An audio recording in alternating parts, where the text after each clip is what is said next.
So retention rates, gosh, there's so much talk about retention rates. I have clients that are just, let's say it's all you talk about are retention rates, retention rates, retention rates, because that's the most important number in your business.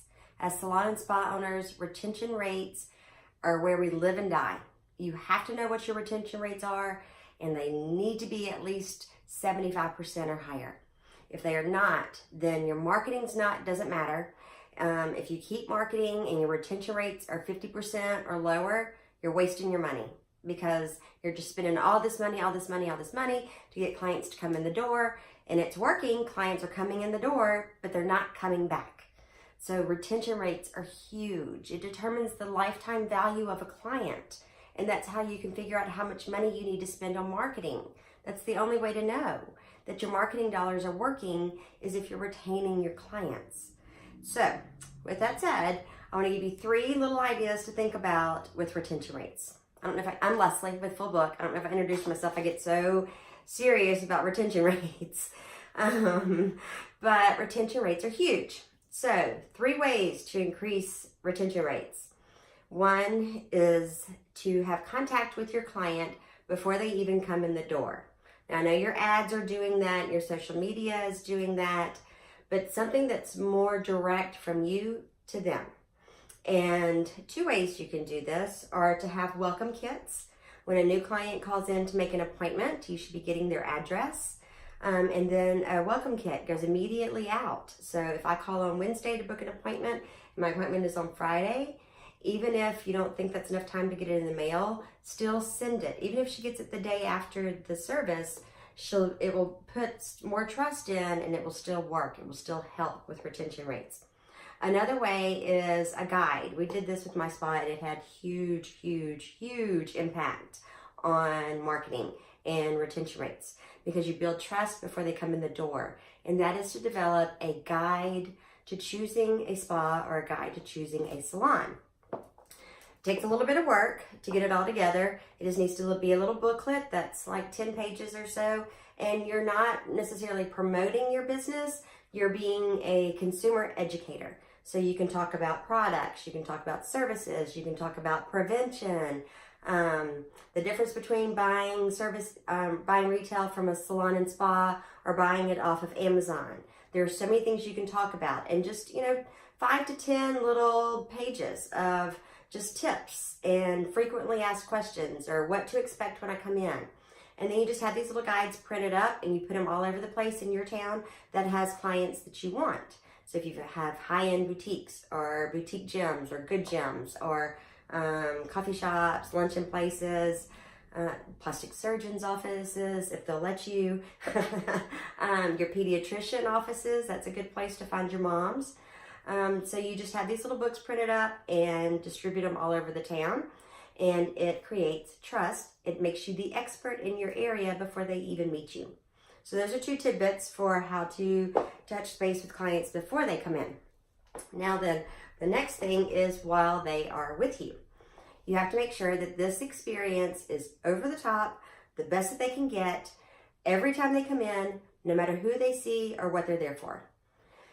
That takes a lot of training, and if you have systems in place to do that, that's extremely helpful so that everybody's trained on the same thing. Everybody knows how it works. So if you have a client come in, we're talking about building the experience while they're with you, they walk in the door and everyone they see makes eye contact with them and says hello and says, "May I get you anything? Has anybody offered you tea or water? Can I get you something to drink? Let me show you where the bathroom is." That's another big key. That's a nice little tidbit that you can do for customer service and creating the experience, is to have the front desk come around the desk while they're filling out their intake form or whatever information. And I know a lot of hairstylists do not do intake forms. You should be doing intake forms. This is how you can get a bunch of information and keep it in the client file, which helps you know your client better. So yes, even hairstylists should be doing intake forms. But have the front desk come around the desk, walk them over to the waiting area, have them have a seat, give them the clipboard with their intake and the pen, and then ask, "May I get you something to drink? Would you like some water or tea, coffee, whatever it is you serve?" I don't like serving coffee in salon and spas because it makes people excited. We want them more relaxed, but that's a personal preference. Another thing is when someone asks, where's the restroom? You don't point, oh, it's down the hall, second door on the left. No, you get up and walk them. Here, I'll show you, and walk them to the bathroom.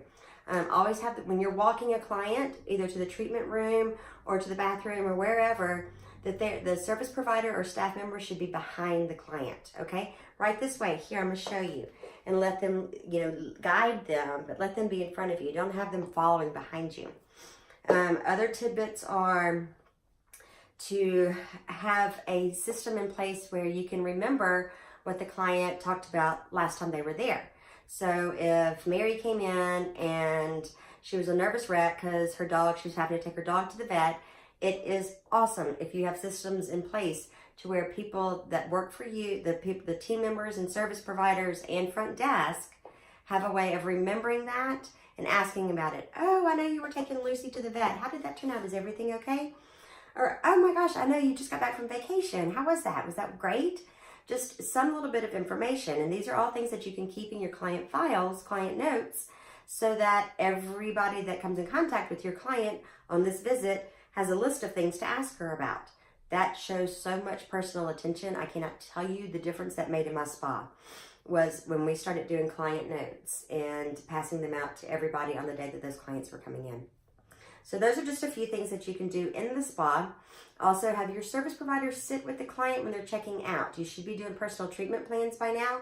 And so instead of just walking a client up, which I hope you're doing, you should stay with your client. I know if they're doing a service like facials or massages or something like that, you step out of the room, you go get the water, you come back. Even if you gave them water before, you get them a new water after the service is over, and you're waiting outside the door so you can walk them up to the front desk. I don't even know how many times that I am in a new spa and the service provider leaves me there. And this one spa was downstairs. You had to go back upstairs and around outside and back in the front door to get to the desk to check out. And I was left to do that on my own. So that's a big deal. It's a personal touch that goes a long way of communicating trust with your client and communicating that you care to your client. So go get water or tea, whatever it is you're going to give them. Come back, wait outside the door so that when they come out, you're like, okay, look, here's some water for you. Come right in. If they still have their water, they'll say, oh, I still have mine. Great. Then you just be done with that. But have the service provider walk them to the desk. And then while they're there, like I said, if you're doing the treatment plans already, then the service provider should go over that treatment plan with them at the desk before they leave them. Most of your trust is built with a service provider. Now we're talking about how to keep clients in the business and not leaving with service providers. So the front desk needs to be able to take over seamlessly from the service provider when she leaves. But your service provider still needs to be the one to transition. So she's the one that leaves her, okay, well, Lisa's going to check you out. Here's the treatment plan. We want to do this, this, this, this. I'm going to leave you with Lisa. If you have any questions, just, reach out to us, call us, post it on Facebook, whatever you want to do. We're always here for you. And so I'll see you in 2 weeks for your appointment, and then have them leave. So there are lots of little things that people don't even pay attention to in the day-to-day running of the spa or salon, where you can add touches of customer service that change the experience your client is having. And then the last thing is follow-up contacts. You don't let your client just disappear out the door and then just wait for her to call you back. Okay, so you can do follow-up cards. You can send follow-up calls. You can send thank you cards. You can do follow-up thank you calls. You can do little surveys. A lot of people are doing, you should be doing this, where you're sending a text with asking for a review after the client's been there. So those are 4 ways right there that you can reach out and touch your client after she's left. Wait a day or two before you make the call, and then if you're sending thank you notes, that goes out the day after she's been in. She gets it 2 or 3 days later. So you're staying in their mind and you're continuing the experience after she's left. So that's the big key, is to have this experience start before they come in and continue after they've left. So if you have any questions about this, you can put them in the comments below. I also have a cheat sheet for you that goes through, kind of knocks out some ideas about customer service experience and how to create that experience on all 3 levels. So if you would like that cheat sheet, just comment below. retention cheat sheet, and I will send that to you. You don't have to opt in or give me your email address or anything like that. Just put it in the comments below this video and I will shoot it over to your inbox. And if you have any questions about any of this, please feel free to comment below the video also, because I'm always checking it and I will get back to you within the day. All right, ladies, you have a great day and take care. Bye.